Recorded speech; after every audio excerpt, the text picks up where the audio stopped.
Dadating talaga tayo sa punto ng buhay na parang gusto na lang nating ihinto muna ang oras at magpahinga. Pero wala tayong ibang pagpipilian kundi ang magpatuloy na lumaban.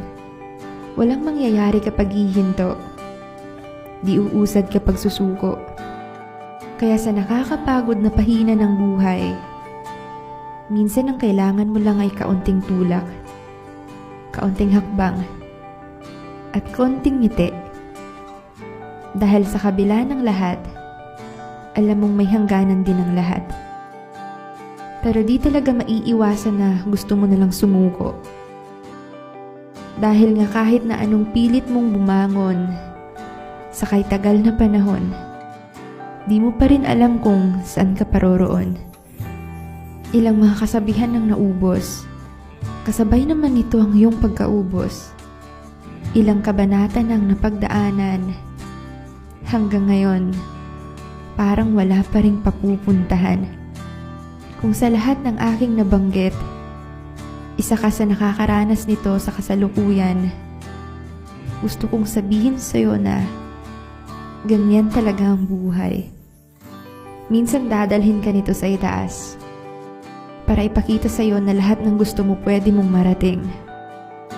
At minsan, dadalhin ka nito sa ibaba para ituro sa'yo na pwede ka maging masaya kahit na di mo pa naaabot ang mga gusto mo sa buhay. At matutunan mo ring magpasalamat sa kung ano man ang meron sa'yo habang nabubuhay. Na ang kaligayahan ay di nanggagaling sa material na bagay, kundi sa kung paano ka rin magpahalaga sa maliliit na bagay. Dahil minsan, binabaliwala na lang natin ito. Dahil nakasanayan na meron tayo nito. Ang sikat ng araw, ang malamig na simoy ng hangin, ang paghinga, ay isa lamang sa halimbawa na nakakaligtaan nating pahalagahan at pasalamatan. Dahil aminin natin, mas napagtutuunan natin ng pansin ang mga bagay na gusto nating abutin at nakakalimutan natin ang mga bagay na meron na sa atin.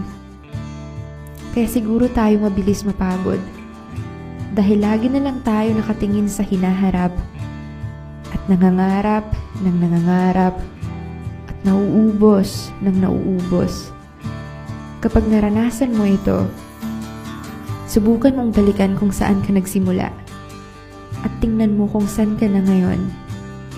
Tiyak masasabi mo ang katagang, ang layo ko na pala.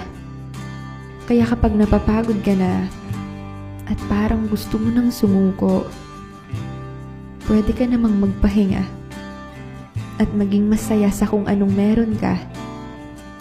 Dahil ito yung pinangarap mo